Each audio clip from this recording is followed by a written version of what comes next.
This week on the Deep Leadership Podcast.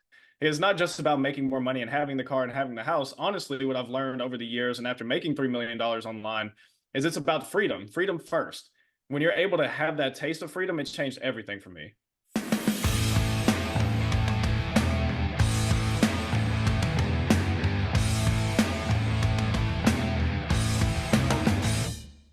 It is good to meet you, and I'm excited to hear your journey as an entrepreneur. As we discussed before we press record, I've been down the road as well, so we may be comparing some notes here. But first of all, let's talk about your story. What motivated you to leave your corporate job in 2020 and become an entrepreneur? So that's a great question, just because there's so many different routes that led to that decision. But the big one overall I've been through so much. So my wife and I, we were married young, had a kid young, we started a business young, failed in a business young, lost everything, gone bankrupt, done all this stuff leading up to 2020. We had also started an Amazon business the year before that. Well, actually towards the end of 2018. So through 2019, it had gone from zero to over $1 million in sales. Profit margins were terrible though. So 10% margin. So it wasn't exactly like I was running out the door of my corporate job. We had a financial backer that took about half of that. So we made less than what I was making corporately. But what was really the turning point for me was in May of 2020, I started having anxiety attacks. Mm-hmm. So for the first time ever, I'd had these anxiety attacks, even though I'd been through everything I just laid out there a second ago. I'd never had an anxiety attack until then. And I was having one every single day. And it was so bad that I am literally crying every day on the way to work. And I just remember talking to my boss's boss, because there was no middleman. I was running 2 different shifts, and I was a leader over 2 shifts, and there was only one guy who was above me who owned the location. And so I'm talking to him, and I said, "Hey, this is what I'm going through." And I said, "I'm having an anxiety attack right now." And I just start crying. And he just taps me on the shoulder. He's like, "Hey, don't worry about it. It'll get better." And he walks off. And I just remember thinking, it's not getting better. It's not going to get better that simply. So what ends up happening is over the course of the next couple of weeks, I just get more and more this feeling that I'm supposed to leave that job and go home, start working on the business. I had skill sets from being in corporate because I was over supply chain and logistics. And so that melds really well with e-commerce. So when I finally did make that choice, I put my 2 weeks in, and then 2 weeks later I left, which was June 26th. That was my last day. But that was really the culmination of not just a moment, not just a month, but 5.5 years of on average working 12 to 14 hours over the span of the 4 months before quitting. I was running 2 different shifts. I was over almost 40 people. And that was really, really difficult to be over a morning shift and a night shift. And that was a lot. It sounds like almost that there was a entrepreneurial pull on you, even when you were in your corporate, job. Yeah. You felt led in this direction. I mean, I think a lot of people do, and some people, I would say, jump too early, and they try something that doesn't work. But talk to me about it sounds like you had a desire right from the get-go to become an entrepreneur.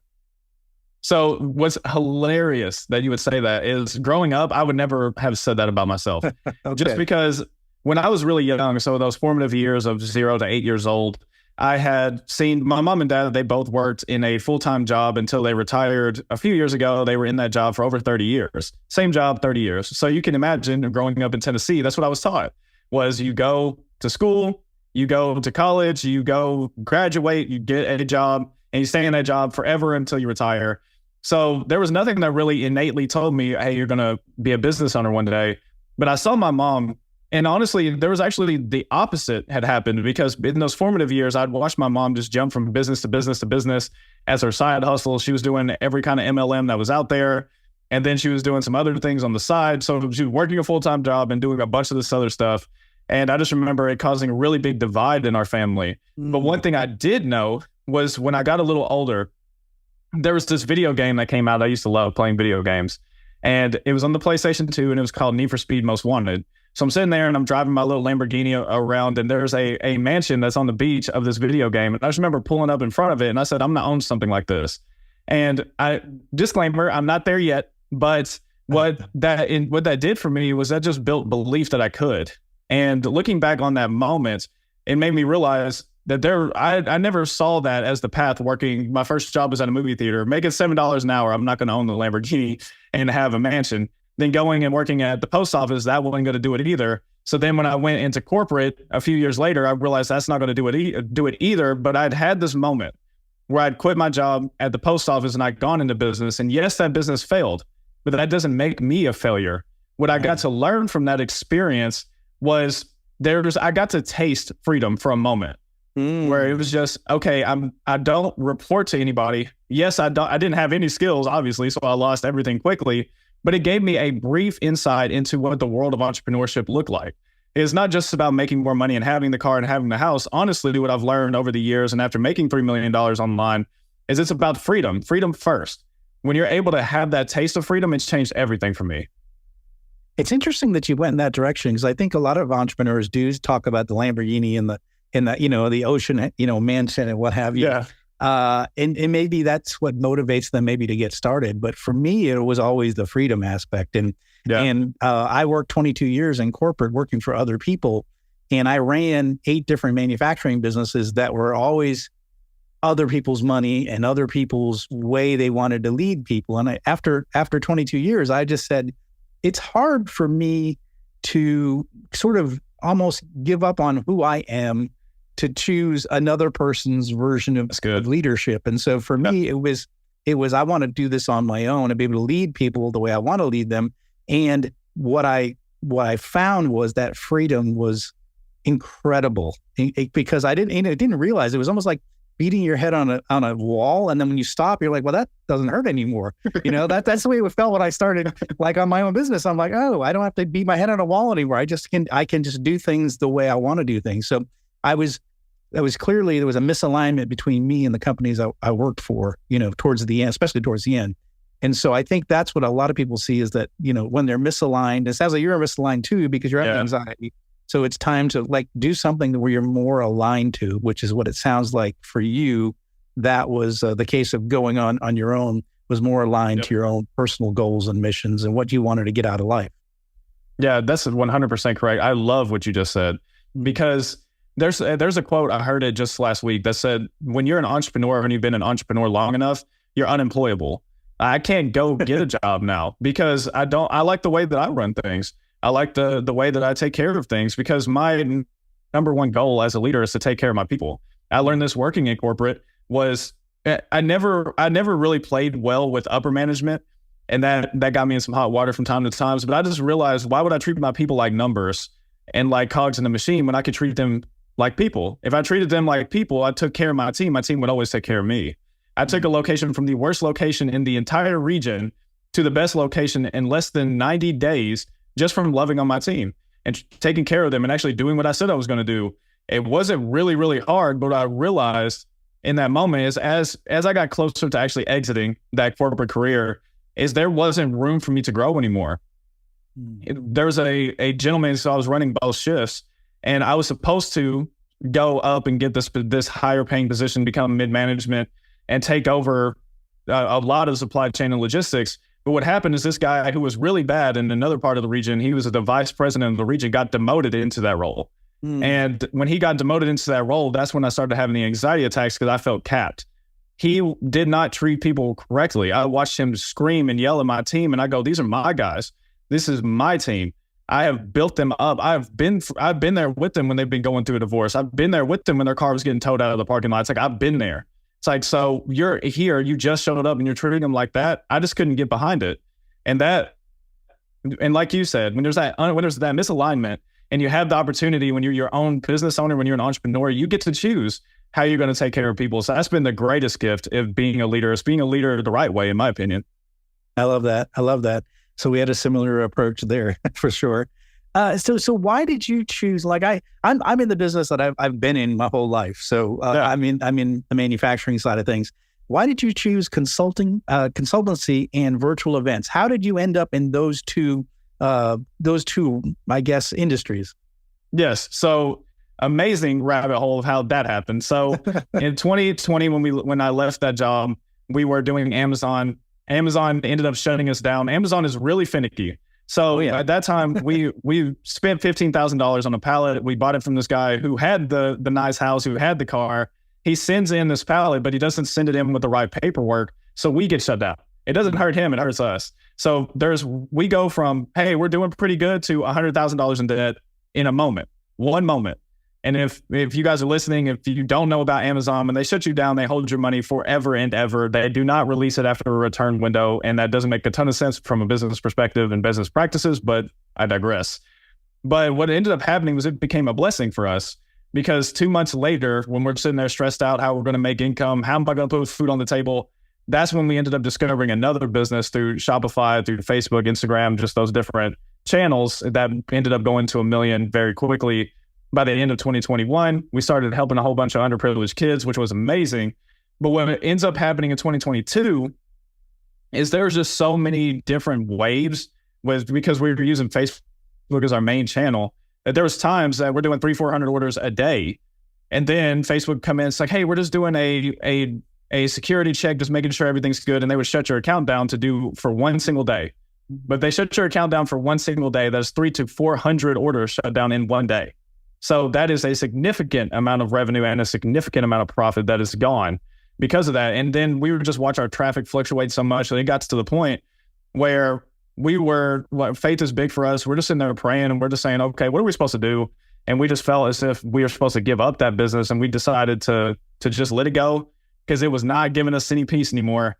And a few months later, so what we started doing immediately after is we started working with brick and mortar stores. We helped them come online.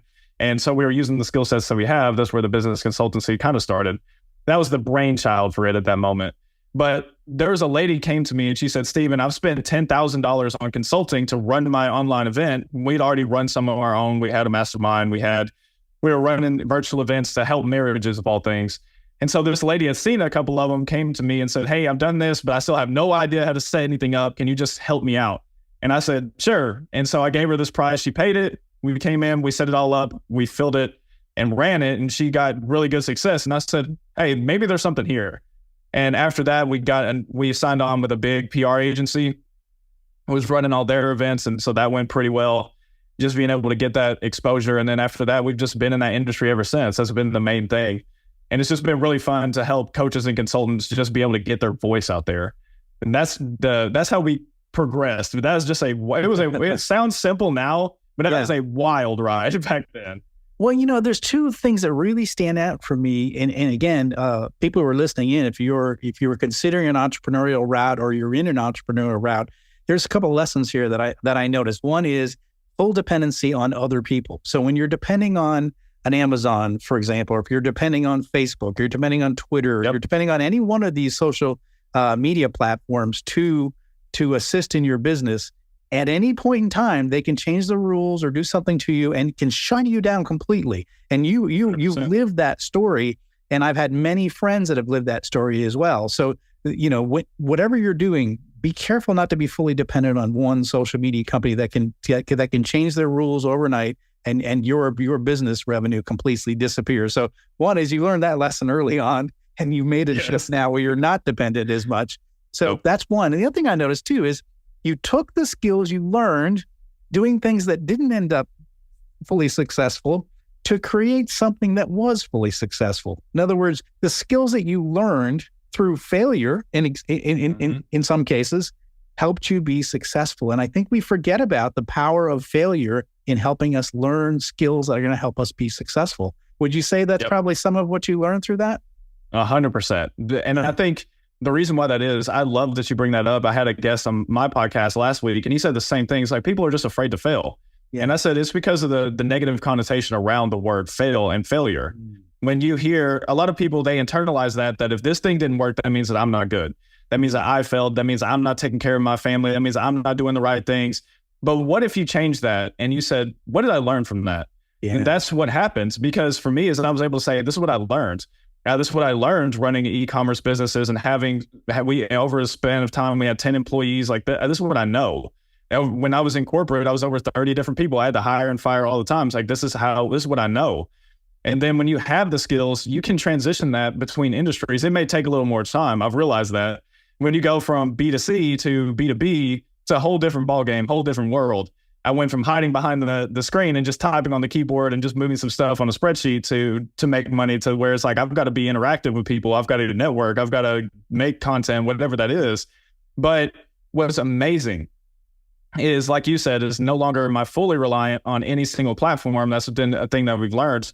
And even when we go back, because we still are consulting, I just had a client sign up today that we're helping her, we're consulting her for the next 6 months to grow her e-commerce store. It's not as if we took those skills and just threw it in the dumpster because it didn't work out. They absolutely did work out. And what's beautiful is now we're able to say, hey, don't do this. Mm-hmm. So when you go through an experience, it's not that you become a failure and you just got to hold this weight for the rest of your life. When you learn the principles of what didn't work, you can go and help somebody and help them actually be able to avoid huge milestones like that so they can succeed. So that was my experience. So absolutely what you just said. Yeah, I love that. And it's never a failure. It's always, what are the lessons I learned and how can I use those lessons in, the next version of what I'm doing, and our life is, I'm 56 years old and my life has been an experience, a journey of wins and losses, right? But but I'm learning in both cases. In fact, I think you learn more in the loss than you do in the win. Because I agree. Very emotional. Oh my goodness. Yeah. I can jump into that one, because what happened, if you go back and you listen to what I said earlier about Amazon shutting us down, and then 2 months later, we found this business went to 1 million quickly. That's not a lot of time for a business to go from 0 to 1 million. That's actually really fast to do it in a year. So that did not teach me resiliency. That did not teach me how to persevere. That did not teach me how to go lean on other people to learn, because I didn't need to. We, at that point in time, because everything was working. Why did I need to actually go find community? Why did I need to find a mentor? I didn't. But what ended up happening is when we decided to pivot, that's where I truly learned real skills that are helping me in business now.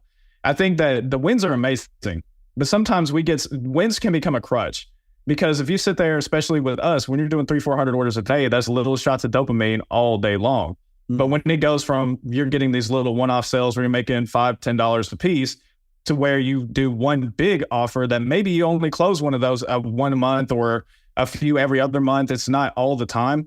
Now, all of a sudden, are you willing to persevere even when you don't see the wins? Yeah. Because that is a whole skill set. If you learn that skill set, you can be wildly successful if you're willing to push away the pleasure of actually getting the win. And because you'll get them eventually. If you never lose unless you quit. So I think you learn more from the losses than you do from the wins. Exactly what you were saying. Yeah, I love that. So when you started hiring, one of the things that I talk about a lot with entrepreneurs is that, people are such a critical part to a small business. Yes. Right? So when you started hiring, what type of skills were you looking for, especially in a startup employee? What kind of skills were you looking for, and what worked? What are the people that really worked out in your company? Yeah, so this is for my company, and even when I was in corporate, I looked for the same type of person. I looked for someone who was optimistic, who they could see a problem and not look at it in a sense of, oh, well, woe is me, I'll never figure it out. I wanted them to see it in a light where, hey, this is possible for us to figure out a way over this. The other thing I looked for is someone that was teachable. I actually never hired somebody based on skill, because my thing is that sometimes can be detrimental. If I had this happen a couple times, because I was at Pepsi, so we would have people come from Coke over to Pepsi, and they would say, well, I already know all this. I worked at Coke, so I know exactly how to do this. I was in the same exact environment, but we did it differently. So when they would come with their skill sets, even if they had been there for years, and even if they were a high performer over there, it would detrimentally impact my team. And you may be asking, Steven, that doesn't make sense. They have the skills, but they didn't have the mentality. Mm. They didn't have the mindset. They didn't have the culture. So I always picked, whether in corporate, whether it was for our own business, I always pick for the culture first. I always pick for the mentality. If they fit my culture, I can teach them how to do the job. That's not a problem. As long as they are teachable, as long as they have a positive outlook, and as long as they're someone who fits the culture that I've already built, that's someone that I'm looking to hire. Yeah, that's good. And have you had to let anybody go in the startup? Because that's because a lot of times in a startup situation, we hire a lot of people we know, or maybe connections. And so there might be a relationship outside of work with that person. Have you had an opportunity to fire anybody at this point? Yes. And those are really interesting conversations, because the way that I laid it out was the same way that I did it in corporate, where it's not a rash decision. It's not as if you and I were working together and you walked in and you changed your hair and you had pink hair. And I said, you know what, John, absolutely not. That goes against our rules and regulations. You're fired. It's like, I never was hard and fast because I'd seen that. I'd seen my mom do that where she was just hard and fast. Well, I'm paying them, so I can fire them if I want to. It's like, but you're not, if you do that, you're not going to, A, you're never going to retain good talent. And B is you're never going to develop talent. So I said for me is I would just set metrics. Hey, these are the metrics that we're looking for. If you're just starting, this is what when we're teaching you, this is what I expect you to hit. If you don't hit that metric, we look at ourselves first as a teacher and say, did we teach them everything? We make sure they understood it. If they say, yeah, I understood it, then we give them a few more chances. But then we just kind of have this 90-day marker. Are they progressing? Are they digressing? And we monitor it. And then over a period of time, we come to them. It's like, hey, these are the metrics you agreed to. You were doing really well. Now, all of a sudden, you're calling into work all the time. All of a sudden, you said, well, I can't be there because my baby's crying or the internet's out or this is happening. And so it just doesn't seem as if you're as bought in as you used to be. What's going on? Then we try to address the personal problems. And if we're able to help them there, then I've rescued many employees that way by helping them, not just in the business space, but in the personal space. They've become some of my best workers if I can help them be a complete human instead of just a worker. Now, granted, if I do all that and then they don't give any more effort, they still don't hit the metrics over a period of time, then unfortunately, I come to them and say, hey, this is what you agreed to in the beginning. This is the steps that we've taken to try to help you get there. This is where you're at today. So unfortunately, I have to let you go. And by that point, they may be sad, they may cry, they may do whatever it is, but they understand why they're getting let go. I've never had someone be physically upset with me. They would be upset, but they would have an understanding because I took time with them. It was never just this hard and fast rule, unless it was something just really, really egregious. Yeah, that makes sense. I think that, sometimes in the corporate world, the only time people get feedback is when they have their annual performance review, right? Yes. So they don't hear. Yes. I think part of what makes success as far as being a good boss is having regular feedback. So if the employee's not doing well, like you were saying, they know that. It's not a surprise on the annual review. So you're giving constant feedback so that there's no surprises. If you end up having to part ways, it's because you tried. You did everything you could to try. I always tell people I'm the 4 strikes and you're out guy, right? I'll give you one more chance. Come on, we got to do this. I'm cheering you on. You can do this. And then I was like, darn it. So, but yeah, it sounds like you do the same thing. And it's and a lot of times I think that people, I liken it to a puzzle. And some people are a puzzle piece that doesn't quite fit into our puzzle, even though we try, we rotate and we look and we try to find it. It doesn't fit in our puzzle. But that person will fit ideally into someone else's puzzle. Yes. And sometimes letting them go helps them find the right puzzle. Absolutely. Yeah. I love that. That's so good because there's a lady, she's a very high performer. She's been in some very high level C-suite roles. And she said that. She said, anytime we would let somebody go, I would never say, hey, you're fired. I would say, hey, you exactly what you just said. Hey, it seems as if we've taken all this time and we've worked with you, and it just doesn't seem as if you are the right fit for this role. But so what I want to do is I want to release you to the marketplace because there is a company out there that I believe you are the right fit for, but unfortunately it's not here. So that would cushion the blow. And I just love that terminology. My wife and I use it all the time. It's like, I'm just releasing that to the marketplace because that's true. There's going to be times, even as the business owner, that you may work with a client who is not the right fit for you. And you didn't realize that until after they paid you. Are you willing to release them back to the marketplace to have more peace, to be able to actually grow? Because some people take up a huge scope of work. Same thing with an employee. If you've been sitting there developing them and they're not developing, are you willing to release them to the marketplace to be able to discover where they really fit? It's not that they're just terrible humans who just suck at life. They just need to find the right environment to grow in. Mm. What would you say you learned about yourself and your leadership style over these past 4 years? Patience. Okay. No, I think that's a big one. I'm still working on that one, but the patience, I would say, is a big one, just because I remember my first ever job. That's actually where I met my wife, and she's been able to see the progression over the last 11 years. And in my opinion, I had a terrible boss, and I used to go in the back. I was 18, so you got to excuse this, but I would go in the back and I would just get a messed up broom and I would just break it because I just thought he was terrible. I would sit there and we would be slammed, and there'd be 3 of us, and he would just watch us and say, hey, you guys need to move faster. And I just thought, why not just help us out?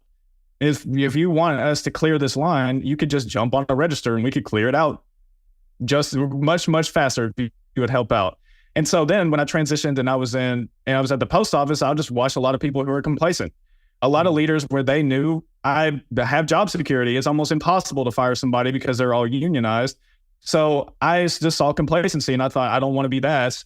So, and then when I went to Pepsi, I had a great boss at Pepsi that showed me exactly what it meant to be a leader. I watched him. He would be on the floor every single day. If things got tough and we needed help, he would help. And I watched him do that, and I watched him empower people, not just me, but other people. And he empowered us to go and be great. And he also gave us a lot of challenges. He said, hey, if you actually want to grow in this company, this is the things you need to do. And he gave constant feedback. So I modeled my leadership model after him, but then I changed a few things. He was kind of rough around the edges. So then when I started moving up the ladder, there would be people I had the opportunity to interact with. I remember I use this every now and then with my son, but I had this boss and he said, everything has a place and everything in its place. Because we were in a warehouse. If you're in manufacturing, you understand this, is everything has a place, everything in its place. So I used to hear that all the time. So that's something that I still use. And he said something that has stuck with me ever since, and even into my entrepreneurial career, is he said, I do not play in the gray. He said, it's black and white. He said, when you start playing in the gray, things get really messy. I watched the guy walk in the office and say, hey, can I take, I'm moving this weekend. Can I take this roll of saran wrap home and just wrap my stuff up? And he said, no. And I thought, man, that's really mean. I was like, he just asked him really nice. He could have just stole it. After the guy walked out and he put the roll down, I asked him, I said, why'd you do that? And he said, because he said, it's company product. It's a company's. He said, if I let that guy take it, then what would stop me from having the whole rest of the team say, hey, you let him have it. Why can't I have it? Right. And so I understand that part. And that's been the part that I've had to learn and have patience with, is understanding the black and the white. Because there's a lot of times where me being more emotional, I go, but he's in a hard spot. I could help him. I could help him out if I just did this. And then I have to remember, it's like, but if I help him or if I help her, then what's going to stop me from having to help everyone in a similar situation? And then it gets kind of muddied. So just not muddy in the water. Don't play in the gray. So yeah. I like that. Don't play in the gray. I've never heard that before, but it's something to think about. Because there's always consequences to our actions as leaders, for sure. Absolutely. Yeah. So what advice, we have a lot of entrepreneurs who listen in, we have a lot of corporate people who listen in who want to become entrepreneurs. What advice would you give to other people who are either considering starting their business or might be just beginning and they're maybe struggling? So what advice would you give to people, who are considering going down the path of starting their own business? So I would give them the advice that it seems that you've taken, whether you've known it or not, is you're in manufacturing your whole life, right? Mm. So you built skills over time, and then you decided to transition and be your own boss. I think so often, especially in the digital day and age, is that everyone wants to quit their blue collar job and say, I want to go online and I just want to sell stuff and other people send it for me. It's like, but you don't understand the skills. You don't have the skills for it. Mm. So wherever you are, finding whatever skills you have and capitalizing on that. If you are in a business right now, then continue to work on your skills, continue to build your skills, the skills that you'll need for that whatever business you're running. If you're in corporate, you're actually getting paid to learn. Instead of looking at it as, well, this is just paying my bills, is actually realize you are getting paid to learn. So what skills can you learn right there? Can you learn how to be a great leader? Can you learn what it means to hire and fire? Can you actually learn what it means to do sales if you're in sales? Can you learn how the marketing team does their marketing? Can you learn the different aspects that you'll need? So that way, when you do make the pivot, or if you have your side hustle, you can implement as you learn. That's actually something that I talk about quite a bit, is everyone wants to quit their job, but just like you said earlier, maybe just a touch too early, because everyone says, well, I hate this job. And so I want to do my own thing. It's like, but what are you learning there? Mm-hmm. Same thing we talked about with failure. If you go, well, my boss is awful, but this is what I've learned from them. I learned not to treat people this way. I've learned how to treat people. I've learned that if you leave your paperwork and you don't do it for months and months and months, this is what happens. So what are you learning in that space? Because if you can learn the right skills there and translate that into your business, you'll go so much further faster. Powerful advice. Listeners, I hope you heard that. It's something I tell young people all the time. They ask me, what do I do to start my own business? I said, don't start your own business. Go do something. Go do what you want to do for somebody else and learn all those skills so that you have them when you're ready to go and do it on your own. I love that advice. Someone's going to pay you to learn. And so go find that person, pay you to learn those skills so that you can take it on your own.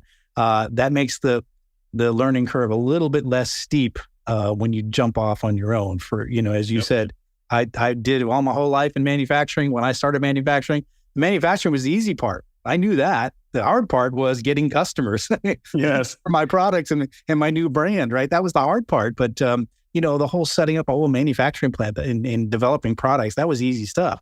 Whereas that would be hard for others who might be thinking. So get someone to pay you to learn those skills before you jump out on your own. So great advice. This has been fantastic. How can our listeners find out more about you and your two companies? Yeah, so it'd make it pretty easy. StevenPemberton.com. That's where everything lives. If you go there, you can find out more about me, my backstory, more about both of the companies, and my podcast is on there. So if you want to hear more from me, I'm on there as well. All my social medias are right there. So that's a one-stop shop, StevenPemberton.com. Fantastic. We're going to put links in the show notes for all of Steven's resources. And again, if you're, you just started the journey, or you're thinking about, trying to jump ship and start off on your own, and you've got questions, Steven's there. He's available as a resource. He can help you out.